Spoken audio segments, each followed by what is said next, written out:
Professor Brain Brown's research shows that vulnerability fosters good emotional and mental health. It is a sign of courage. We become more resilient and brave when we embrace who we truly are and what we are feeling.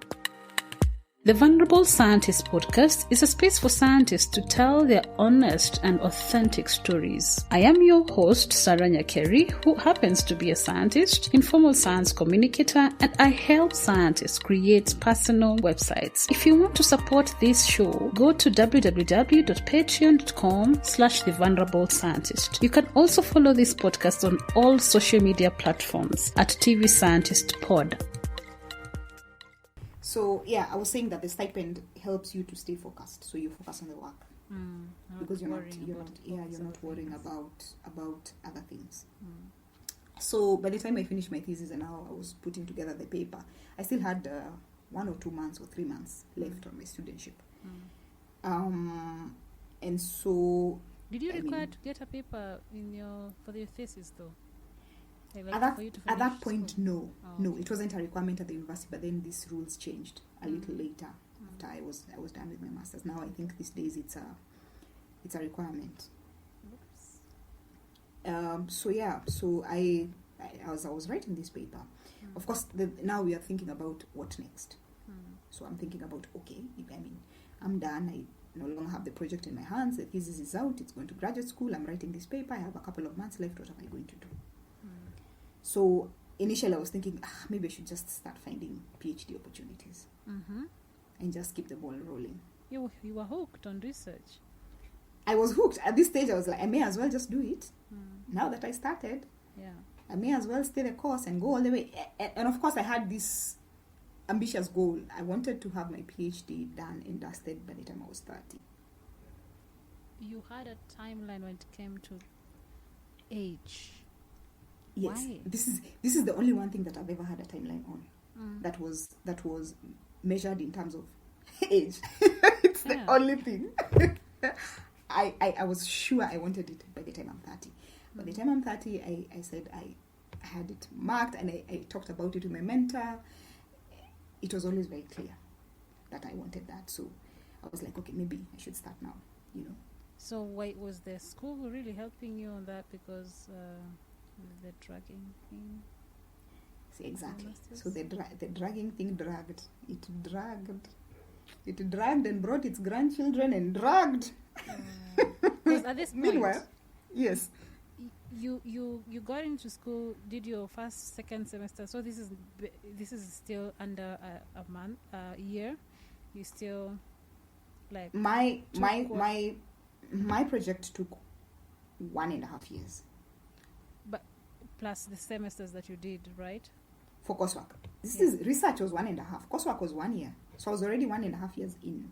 2.5 years. 2.5 years, yes, in all. Plus the coursework, right? And it was already 2.5 years. And yes, and I was done. With your thesis. With the thesis. And you've submitted.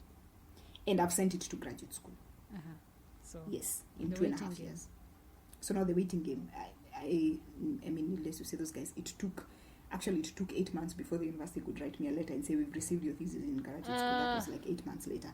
Anyway, there was a lot that happened in those 8 months. I wasn't just sitting waiting for the thesis. But imagine you finished 8 months down the road, I got a letter. I think I'm getting some trauma things here.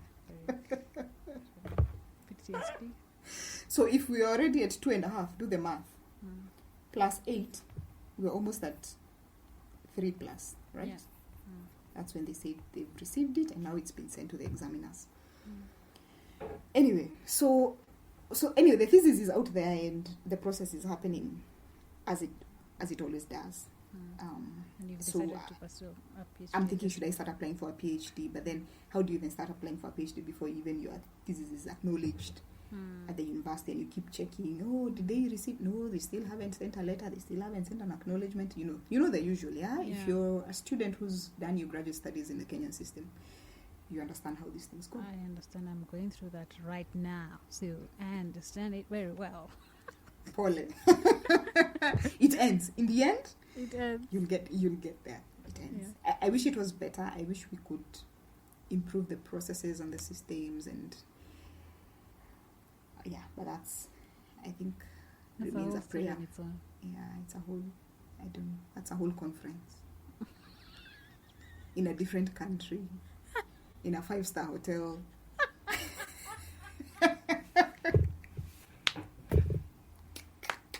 Complete with PowerPoint presentation. And greetings where we start with all protocols observed. It's funny that you're laughing about it, though.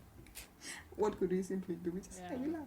Yeah. Laugh, you know. But we hope that if somebody listens to this, they see the humor, but they also see the, you know, the importance of what we are trying to say. And, Yeah.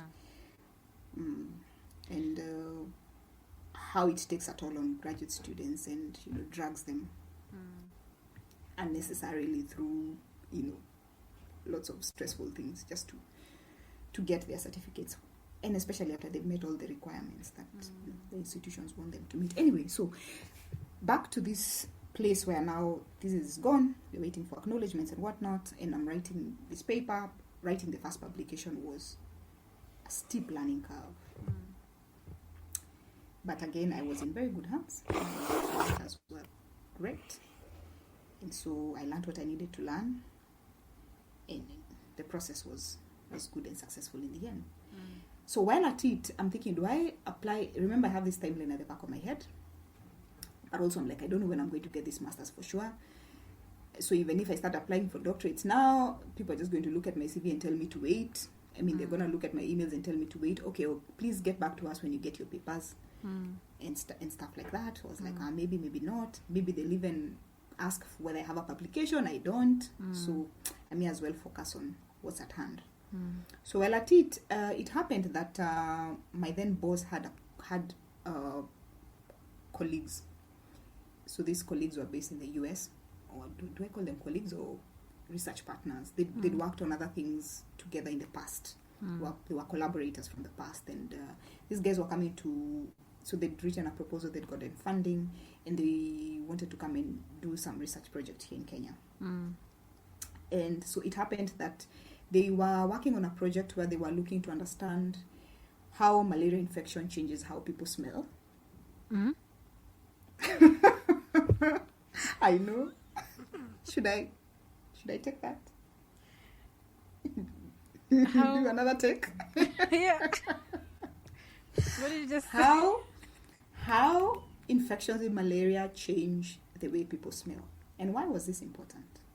They were looking to develop a novel diagnostic tool that was not based on blood testing, a non-invasive diagnostic tool that was based on. Very cool. Oh my god. Yes, they were looking to develop something like a sensor of some type to be able to detect malaria. Oh my god. Do you know But I to have do a that, thing, I have a thing for diagnostics. This is the only reason I got into research. I have a thing for diagnostics, honestly, especially when it's cool. That is non-invasive. It's better. Yes, it's non-invasive. It's better. It's, you know. So this is why they needed to understand how people smell. In fact, the project itself was called the Scent of Malaria. But to do that, you needed to be able to understand the odor profile of a human being that is healthy, one that is infected with malaria and showing symptoms, because these are different stages, and one that is infected with malaria but is not showing symptoms. These are their symptomatics.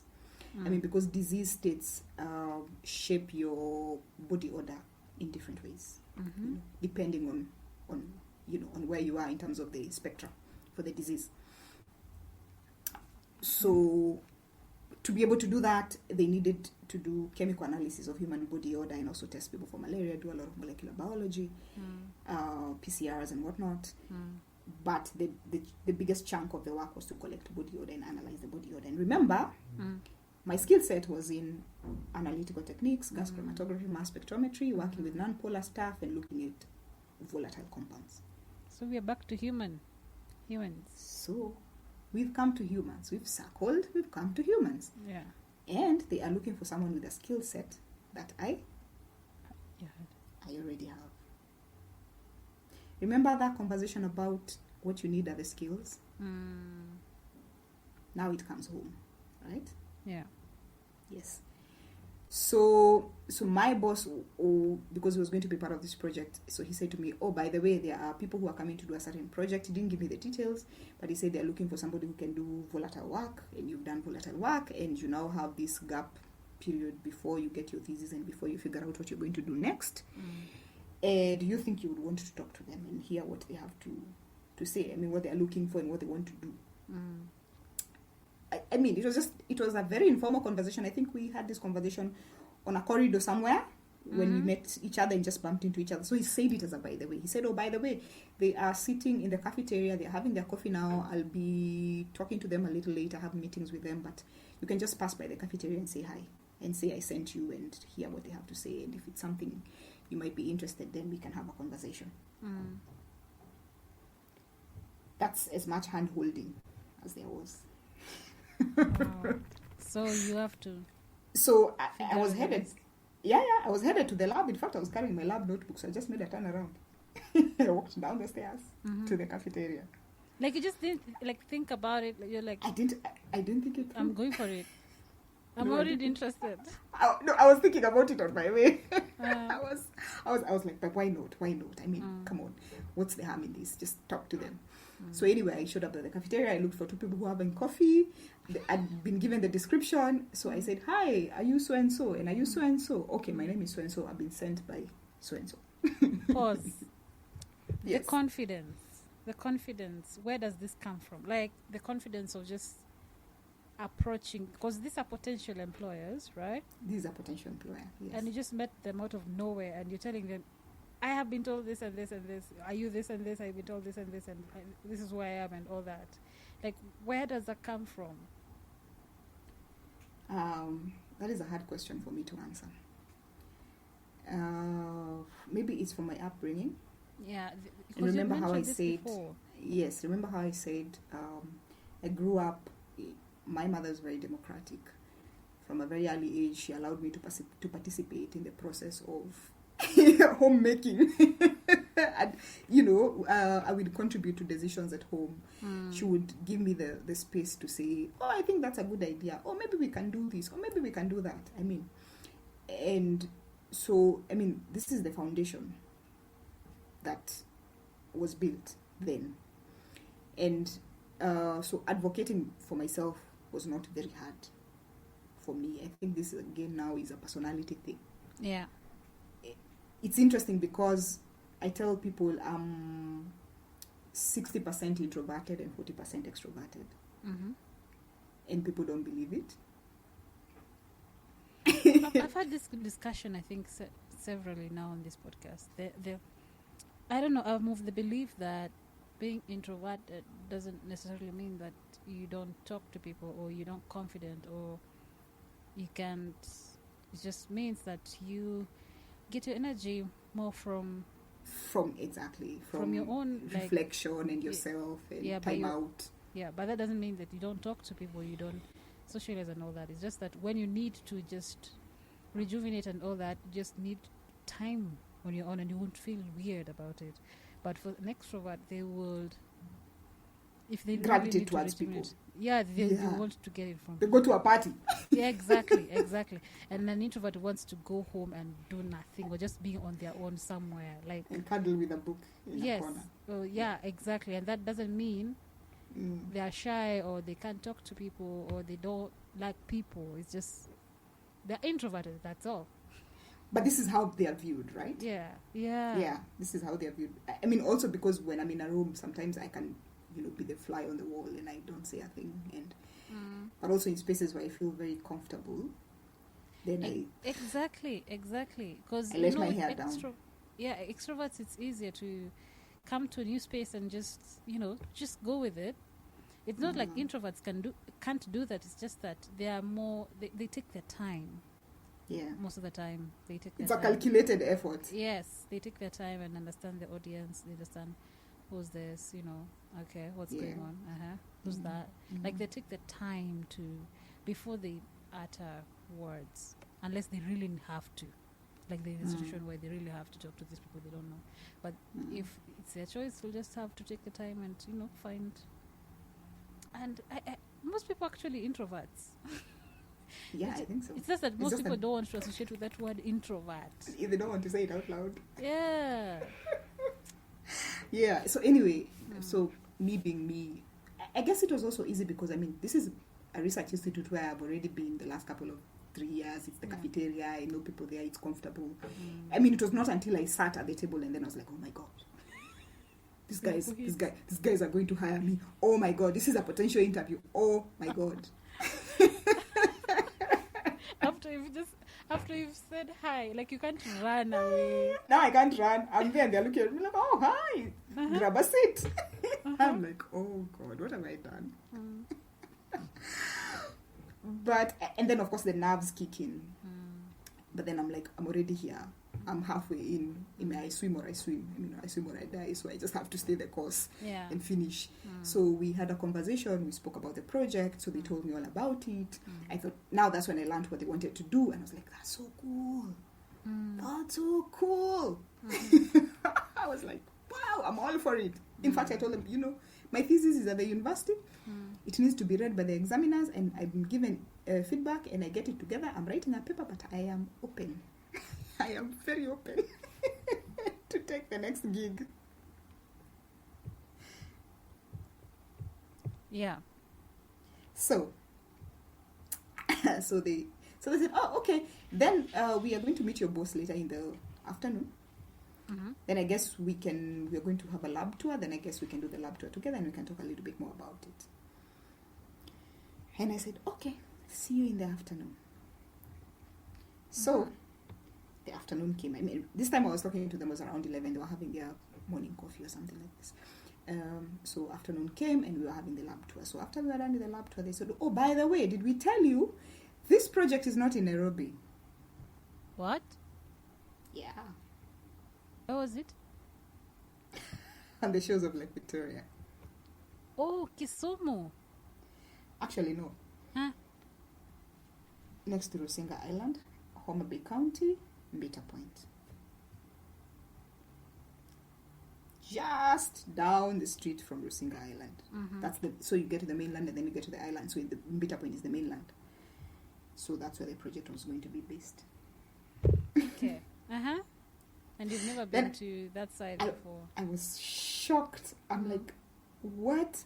So they said, no, don't worry, because what we need is, so they were going to recruit a postdoc. Remember the time I was looking forward to getting my master's? Yeah. So they needed to recruit a postdoc for that project, and I was supposed to be the assistant of the postdoc. So they were like, yeah, you're just going to go there early to set the systems in place as we wait for this person to come, and so on and so forth. Already hired. They already hired the guy, the person. They were, now at that stage I didn't know, so this person was going to join later. So I was supposed to do, the groundwork, and as I'm waiting for him, so they explained it to me nicely, and I was like, Mbita Point. Remember, I live in my parents' house. Never lived by myself. I haven't left home up until this stage. Yeah, because even in university you still... Yes, I was At home. living at home. Yes. Wow, and now you're nearly finishing your master's and you're still... I'm staying still at home. And now you have to move to Kisumu. I have to move to Kisumu. And actually, I'm staying at home and I'm nearly finishing my master's, and I have friends who are talking in my ear like, you kind of outgrown living in your parents, under your parent, in the nest. Yeah. You have to get out of the nest. But then my circumstances were such that I couldn't get out of the nest because my stipend wasn't enough to enable me to Move. get out of the nest and live comfortably and do all of that. And as you're growing up, because you also want to keep up with the jockeys and the jerrys of this world, you kind of feel like, maybe I'm falling back. Maybe people are getting ahead. And I'm not making these milestones that other people have made. And it made me feel a certain type of way. How old were you then? How old was I? I think I was 26. Okay. Yeah. I was 26, going to turn 27. So there's that. And so, you can still be living in the nest. You need to get out of the nest. But of course, you understand your own special circumstances and you live your life according to your means. Right? And you make the best possible choices you could, given what it is that is available to you. So I chose to stay at home and just focus and keep going. Anyway, so I have this opportunity now to go and live in Western Kenya by myself. And I needed to make that decision fast. So we had this conversation, I think, on a Monday, and by Wednesday I was supposed to have decided if I'm going with them, because then we were going to travel together. So I didn't have much time to ruminate and go like, maybe, maybe not. Yeah. So I thought it was a cool project. So I just went home, packed a bag, and got ready for Wednesday. Oh. Yeah, and I told my mom I was potentially looking at something good, and I needed to accompany them for 2 weeks to go and just, do the groundwork and figure things out. And I was traveling with these people who would potentially be my bosses and my PIs and my supervisors and whatnot. And that's that. So I packed a bag and I left. I ended up in Bitter Point. I was supposed to stay 2 weeks. I stayed for a month. And in the space of that 1 month, it was, I decided I'm taking up the project, and, the paperwork was ongoing. Okay. Yes. So I did return, and then now, to now move officially and, go set myself up. Yeah. Which I did. And then, so in that process, so that was, I guess that was 2013. So 2014, then my thesis was received and the examination process and whatnot, and then I got my master's degree finally after 4 years. Okay. That was a long journey. So By then, so at this point, you're an assistant to a postdoc. yes, I'm an assistant research. What do you call that? I was a research assistant. Oh, okay. So Yes. then you finally get your... Wow. Can you hear that? Yeah, but it's not too bad. Amen.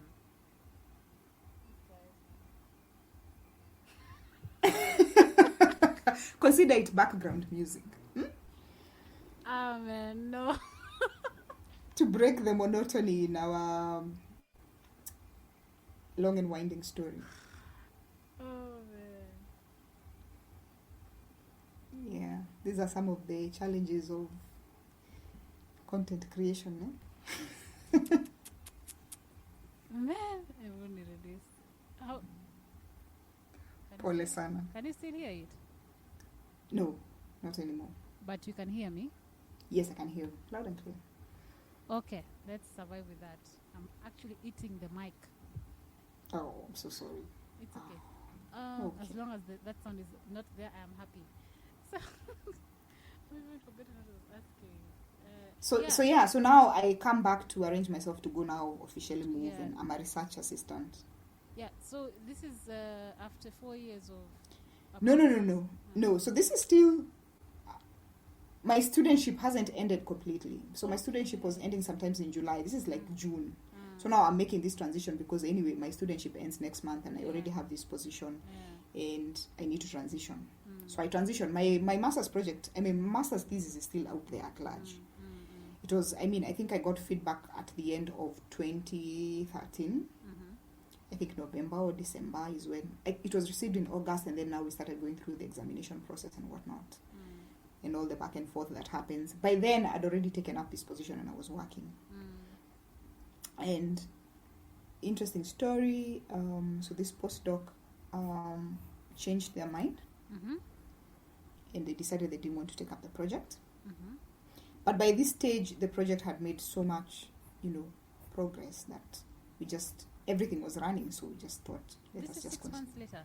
Yes, like the groundwork had been done. Yeah. Now into the project, the groundwork is done. The systems have been established. We already have a rhythm of how data collection is going to happen and all of those things. And then this person decides they don't want to come. And so these guys were like, you know what, you've already figured this thing out. Yeah. So let's keep up with this process. So you become the So, postdoc stroke I assistant. become an assistant to myself.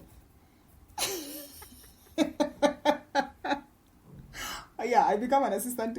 There was me, and then there was myself assisting myself. And I stayed. So we continue to work on this project. talk about Yes, everything. because I moved from being a research assistant to a senior research assistant. Oh, okay.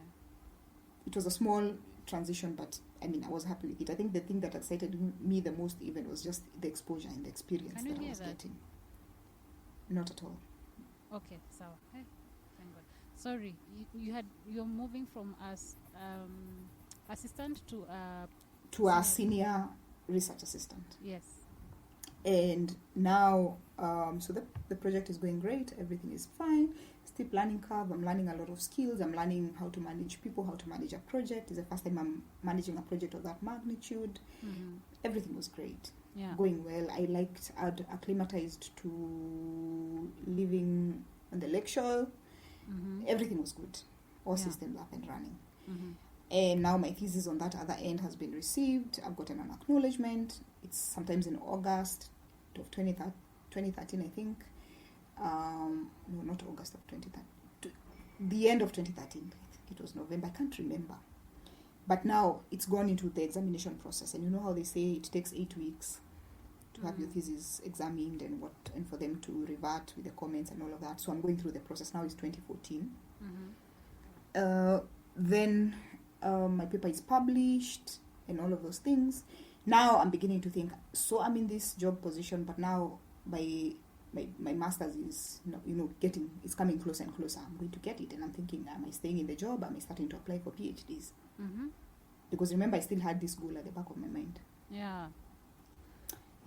So finally in July I graduate my master's. Mm-hmm.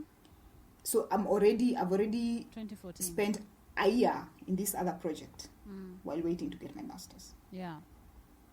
So I graduate in July, I get my master's, and then now I start asking myself questions. Will I keep working? I love this project. I want to see it through, but also I want growth, and I want it fast. And now I'm in between. So I started having these conversations with my then bosses. So now I have 3 bosses. I have my old supervisor, the one who supervised me for my master's. Mm-hmm. He's still my boss because he's a copier in this project. Uh-huh. And then there's the PI of the project and another PI. Mm-hmm. So I'm still, how will I say it? I'm still answerable to all the 3 of them. Yeah. And so I start having these conversations about how about a potential master's? I mean, a potential PhD. Mm. They're like, well, that's perfectly fine. And because the main PIs of the project were based in the US, and a year later they moved on to Switzerland. Mm-hmm. And they just gotten into the Swiss Federal Institute of Technology, ETH, Mm-hmm. in Zurich. It's excellent research university, state-of-the-art facilities, top 2 in Europe, or was top 2 in Europe at the time. Mm-hmm. So I was like, okay, maybe perhaps I can pursue a PhD with you guys over there, something like that. And all of my supervisors were all for it. They were like, we could, because now the project is 1 year gone and we still had, I think, another year to go. At least on paper it was 2 years. Okay. They were like, we could start you on the process of starting to apply. Maybe write a proposal, write a grant, try and get a grant, and then you can come and we'd be happy to supervise you for a PhD and all of that stuff. So we started talking about that, and we found a program that was happening at their university. Mm-hmm. And then they suggested that I make an application into it, and they would support my application. Mm. So I started on the process of developing this proposal. So I started writing the concept note. I got into the first round. I was actually selected in the first round. And they asked me to develop a full proposal. This is now in Switzerland. It's in Switzerland. I'm still working. I'm still on the lake shore. Yeah. Right? Yeah. The project is still ongoing. So I get selected. I'm so excited. We start working on the proposal. I spend a substantive amount of time doing the proposal with the help of the 3 of them. We put together something really nice. Mm-hmm. Then we finally put it together, and then we submit it. So I'm really excited. ETH is a good school. I have excellent supervisors. I have prospects for when my current job position ends that I can just transition. At that stage, it was very exciting. That was 2014. What is your mom saying at this point? All for it, encouraging me all the way. You applied for a PhD and you Yes, got with it. this. No. Now the proposals come back. So so you write the grant concept and then you send it to, so it goes to 5 independent reviewers in different institutions. You don't, I mean, they're anonymous, so you don't know. So then these people write to the university and talk about the feasibility of the project and your credentials as a potential PhD candidate, and they give a recommendation whether you should be awarded the grant or not. And then the university, they have an internal selection committee, and then they make the final decision. That was the process. So anyway, so I get this. First of all, I get an update that the external reviewers had reviewed the grant proposal, and 4 out of 5 said, give this person the money to do the work. Yeah. It was very exciting. And then now I was waiting for the university, the internal selection committee to do the selection and to give me the final word. And you wouldn't believe it that when the outcome finally got to me. So in as much as this external reviewers had recommended that I get the opportunity, the university selection committee felt I was not Qualified? Qualified good enough. I don't know what word to use, but yes, it was a no from them. And they explained this, they put it this way, while I had, the solid educational background and back experience, and I'd published and all of that, they were not really confident with where I got my master's degree from, and so they were not really sure about my capacity to do research, something along those lines. Amazing. Wow. Yes. That must be painful. God. That was another low. You remember how you said you wanted me to talk about the highs and the lows? Yeah. Yeah. Because things were going well. Things were going well until this point, right? Until this point. Yes. Oh my God. Yeah. But there was a but to it. Okay. So in as much as they were not going to give me the grant to do the PhD, they said, for us to be able to hone your skills, to be able to do research our way,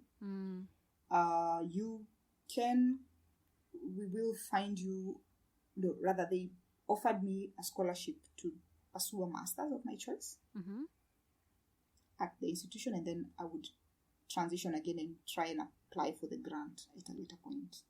Okay. While I'm in there. Okay. Remember, I'd spent 4 years doing a master's degree. I'd already spent 1 year working. I was in my second year. And now they were asking me to come in and do another 2-year master's degree course so that I can transition to a doctorate. Of which you're not sure if you applied again, if you... It was not guaranteed. Yeah. So...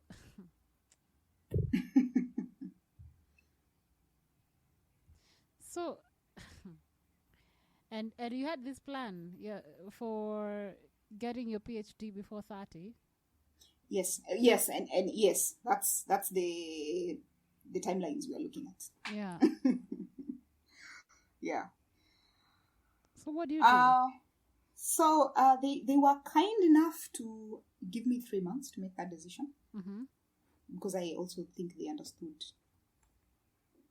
the magnitude of what they just put across to me. Yeah. And so they gave me 3 months to think about it and to get back to them. I did ruminate a lot. It was a very low moment for me. I went through the motions. I couldn't come to a decision. Remember, this is a world-class research center. Yeah. I'm working with top-notch people. Lots of people are trying to get into places like those. They are not. Yeah. And I have this opportunity, but then it's not packaged the way I thought or how I hoped it would be. Yeah. And now I have to make this decision.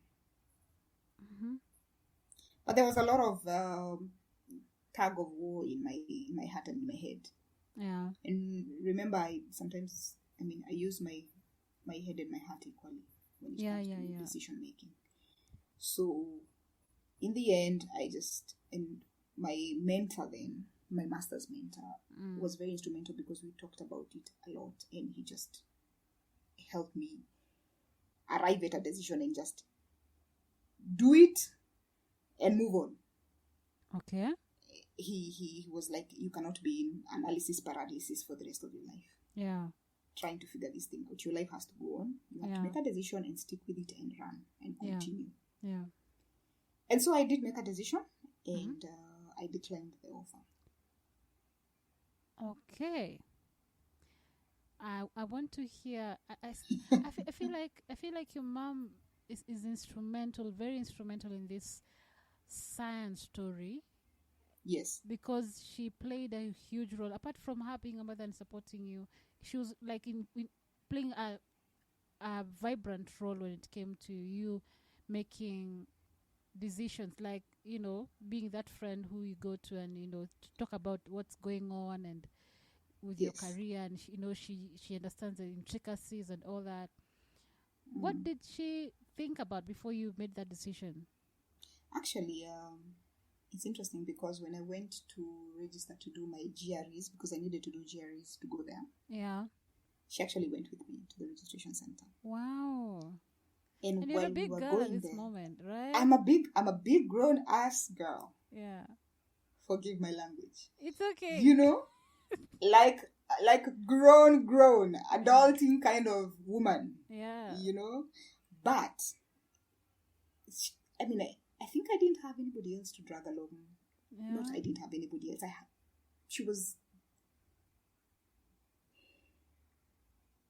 I couldn't have taken anybody along except her. Yeah. Because this was important. This was life-changing. This was not, we were not going shopping. We were trying to make a life decision. Yeah. And so I needed her every step of the way.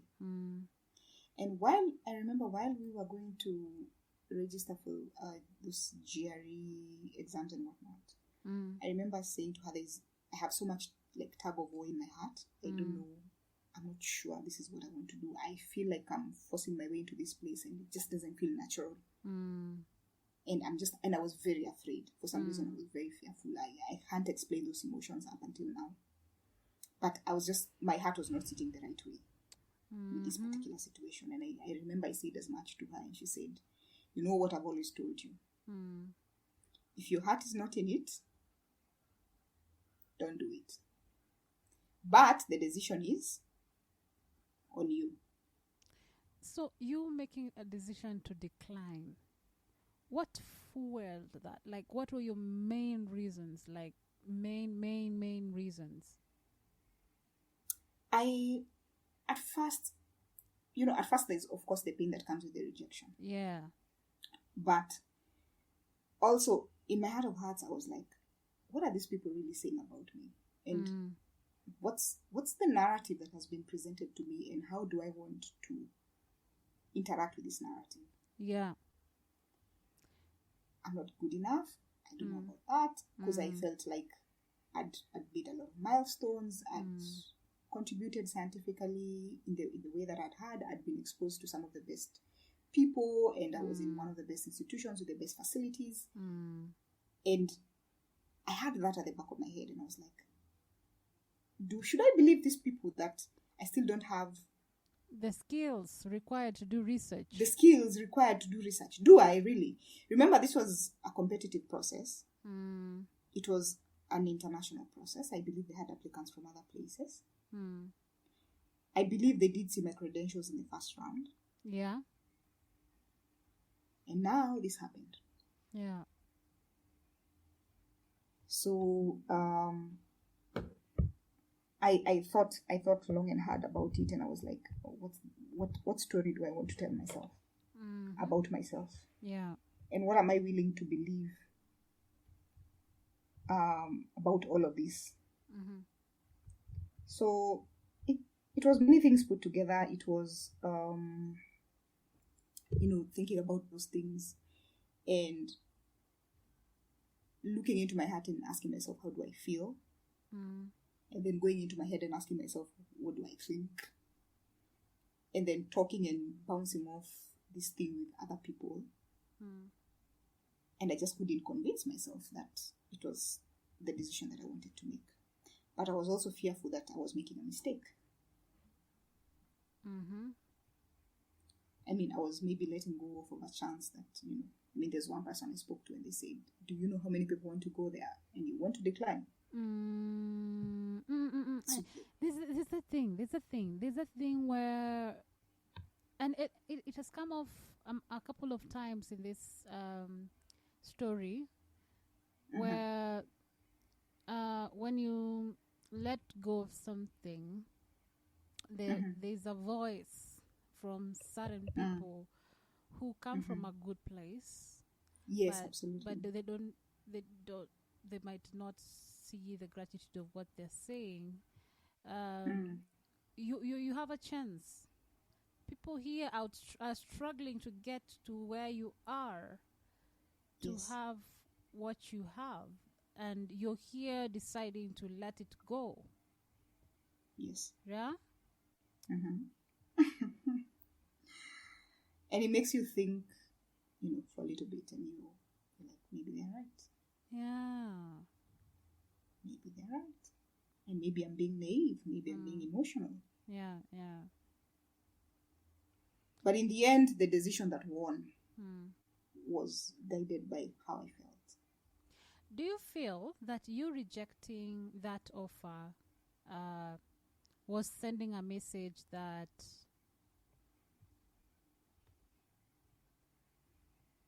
I don't know what message was it sending to the other side, according to you? What do you think if what message do you think would have been sent if you accepted that offer?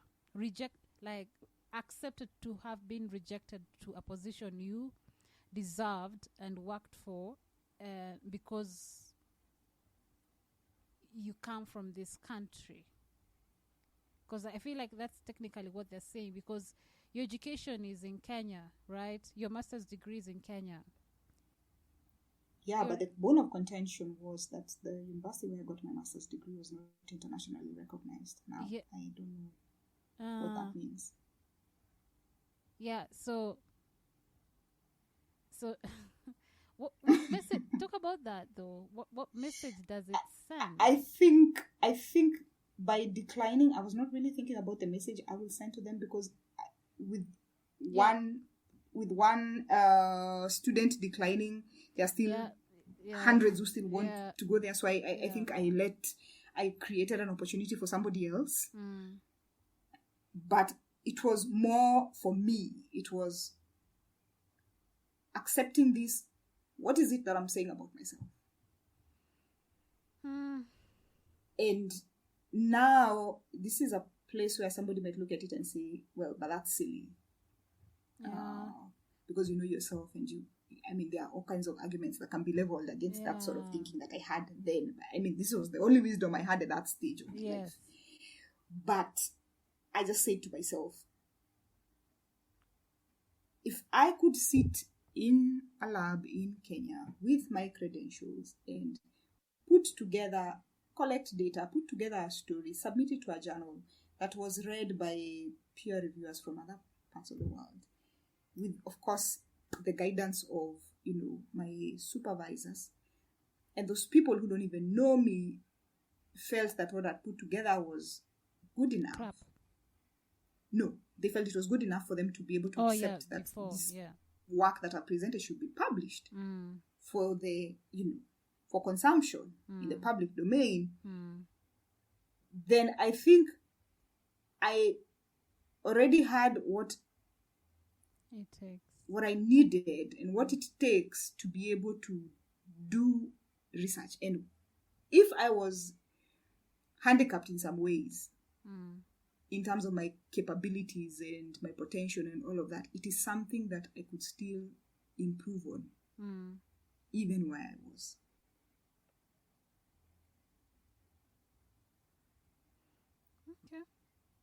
it's a bit controversial because then again, this sort of facilities and mentorship and all of that is not always available to a lot of people. Yeah.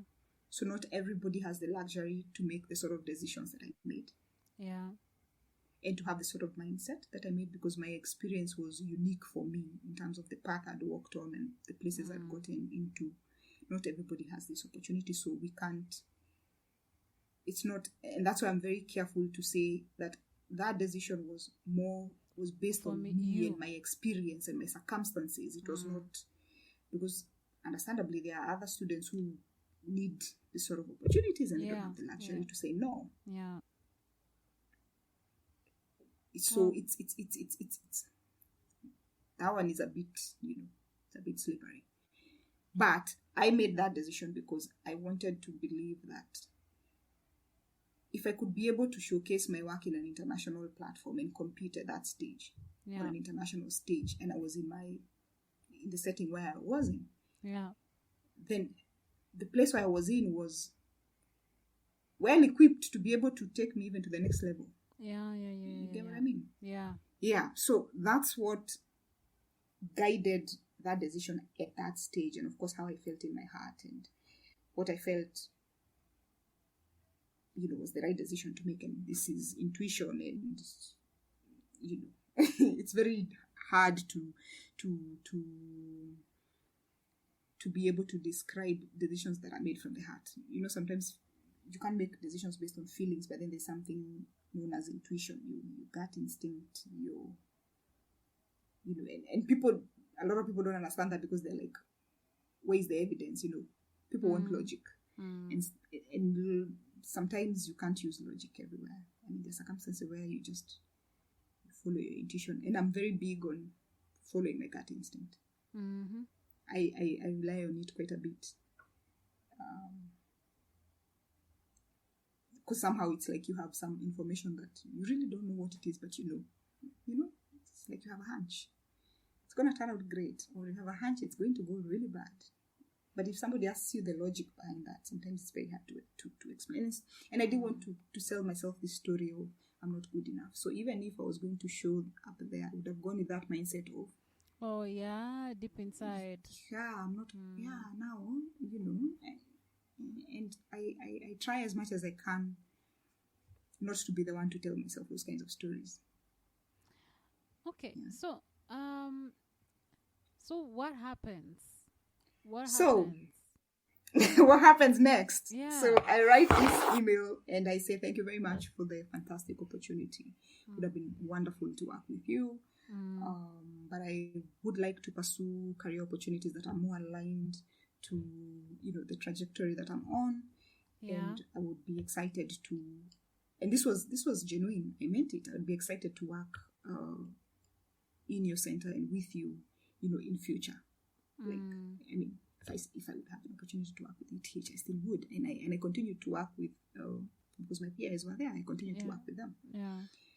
But then, of course, I got that brought me down a little bit, so I didn't look for opportunities for a little while. Like I told you, sometimes when you fall off the horse, sometimes you have to heal your bruises before you get back on again.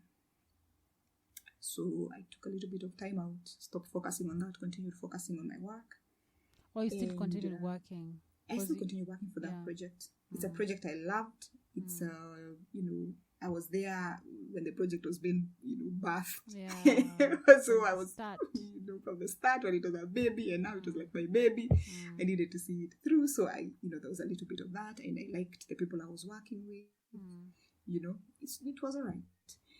So I continued, but I stopped for a little while chasing the doctorate thing, and just focus on the work. And of course, there was that timeline at the back of my head ringing. 1 more year, you're moving on to. 1 more year, you're moving on to. So I think after about 6 months or so, I can't recall. I started again looking now. This was 2015. I started looking for PhDs again now actively. I applied to quite a number of places. I had interviews with people and things like that.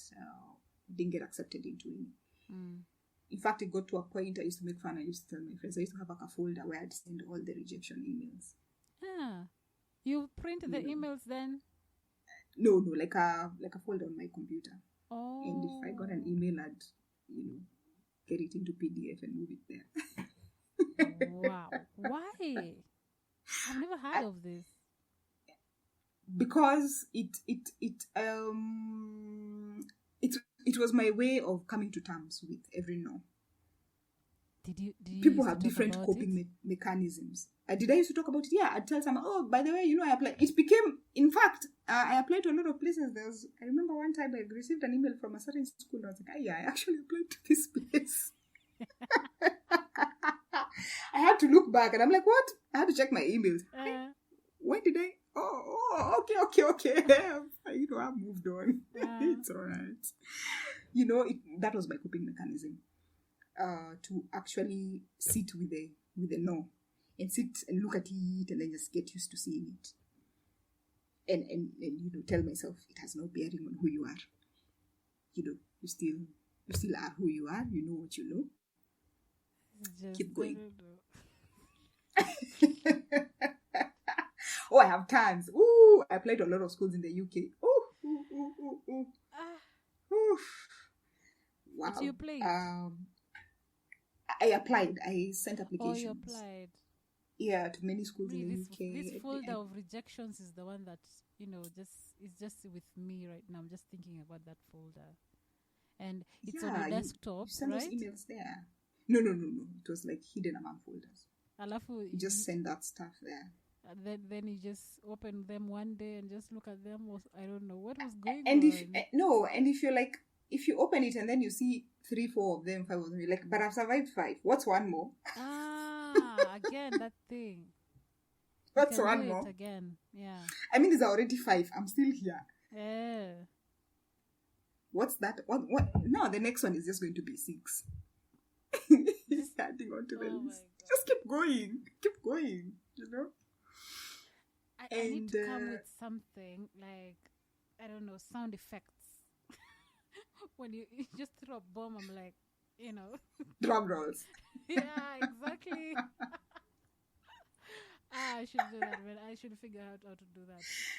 Mm-hmm. Yeah, so it goes in there. Mm-hmm. Up until when now we had opportunities opening up at our own institution. Mm-hmm. So by this time we are just about winding up on this project that I was working on. So from 2 years I stayed on the project for 4 years, 3.5. Right? Yeah. So by the time we were just about coming to the end, or we still had a couple of months to go, and we were winding up and we'd collected the data that we wanted, and now thoughts around writing up the work and submitting it to a journal and all of that, all these things now are coming together. So then so in my center there used to be a PhD program. Yeah, this is still that used to run every year. Yes. Yeah. Oh yeah, for someone who's got lost. So it's called the African Regional Postgraduate Program in Insect Sciences. ARPIS. ARPIS, yes. ARPIS. PIS. It's a postgraduate program in insect sciences. PIS. Oh, okay. ARPIS. So ARPIS had some calls for PhDs. And there was one that was on mosquitoes and looking to develop a surveillance tool. And they were looking for somebody who had some sort of background in the kind of stuff that I've been doing. There was molecular biology, there was a lot of chemical analysis, particularly gas chromatography, mass spectrometry, and all of those skills. Yeah. Field work and whatnot. And some sort of background in, mosquito-borne diseases and stuff like that. I was working in malaria. What happened with this 4-year, 3.5-year project? Like outcomes? By the time the ARPIS call came out, I was still on the project. Oh, okay. So we are now working towards winding up. Okay. At the end of the year. Now this call has come out, and I'm like, I still have a couple of months on this project, so I may as well, give it a shot. Give a shot in terms of the application for the upcoming PhD. So I put together an application, did a concept note, whatnot, the usual. talked to my supervisors. They were like, well, you've worked on malaria, you've not worked extensively with mosquitoes. But then I said, I am looking to, like, I will learn what I need to learn. Like, I want to do it. They were like, if that's what you want, we support you. We support your application, write you recommendation and stuff like that. So I put in an application. So I think in August, I then received an email that, I'd successfully gone through the first round for the PhD project that was being advertised. And now I was going to wait because the project was funded by the German Academic Exchange Service, DAD. It was a DAD. It's a collaborative initiative between DAD and ECP, and they do it every other year. Yeah. So every year there's a cohort of PhD students that join to study insect sciences. So first round is ECP, and then they select I guess they shortlist 3, and then DAD makes the decision. So that first round I was selected. I was shortlisted, and then now waiting for DAD to shortlist. So sometimes in, I guess, October of that year, now we are looking to really like wind up on this project. Then DAD confirmed that I'd been nominated for that scholarship, and that's how I got a PhD award. Wow. I feel like saying congratulations. I don't know why. Is that weird? Because I've come from very far. Yeah. Like it happened, but I'm here like thinking, wow, congratulations. I know, like finally, yes. Yeah. So I was awarded the scholarship, and then coincidentally now our project was winding up. So 2017 I transitioned now from that project. By then now we'd collated the data, we were writing up. So 2017 I transitioned, started my PhD now while we were working on the manuscript from the previous study. And the outcomes of that study were interesting. We identified compounds that are different in people who are infected with malaria and people who are not, and that they have they influence mosquito behavior. And we actually published that work. We published that study in the Proceedings for the National Academy of Sciences of the United States. So, sorry, this is very forward. What has happened since with that project? Like, is there anyone who's working towards a diagnostic tool? They did. I mean, of course, once we wrapped up on the part of the project that was happening here in Kenya, of course, they continued to work on it on the other end. But to be honest, I think when I transitioned into my PhD, I kind of just, Moved on. Not moved on really. At some stage I didn't keep track with, because these sort of projects are done with different phases of funding.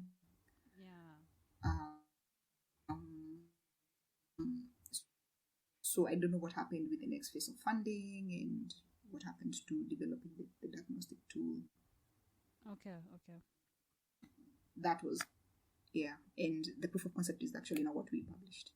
Published that stuff in PNAS. PNAS allow me to say and to toot the horn a little bit, because one of the things we need to do as researchers, and especially women researchers, we need to be able to toot our own horns.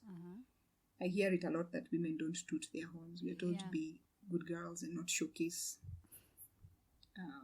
some of the achievements, some of the wins and achievements that we have. But I believe that was a remarkable achievement, because PNAS is like a top-notch journal. Start tooting or stop making excuses. Yeah, it's a top-notch journal, very high impact factor. So it felt really nice that the culmination of those 3.5 years, ended up with a PNAS paper. It was very rewarding. I was very fulfilled. Were you the first that author? Outcome. No, I was the second author. Okay. Yeah. So it felt really great to have been recognized in that way. That's amazing, because you were not the postdoc, right? No, I wasn't. I wasn't. It was, for me, I felt it was It was an incredible achievement. I was very proud. I was very excited to have worked with that team. It was a very good outcome. Was it like a PhD? 3.5 Sorry? years. Was Three it and a like half years could have PhD? been, could have been like a PhD, but it wasn't. I was just a research assistant. Did you think about, I don't know, anyway. I did think perhaps I should have pursued it, but then there was no opportunity to be a student of the project. I mean, also because of funding restrictions and whatnot. Oh, yeah. But I was perfectly okay with that because the PIs of the project had the same PIs who are supporting my application to go to their institution to do a PhD. So they were supportive. Okay. Yeah. So it was great. It was good. And the ending was even more colorful. You know?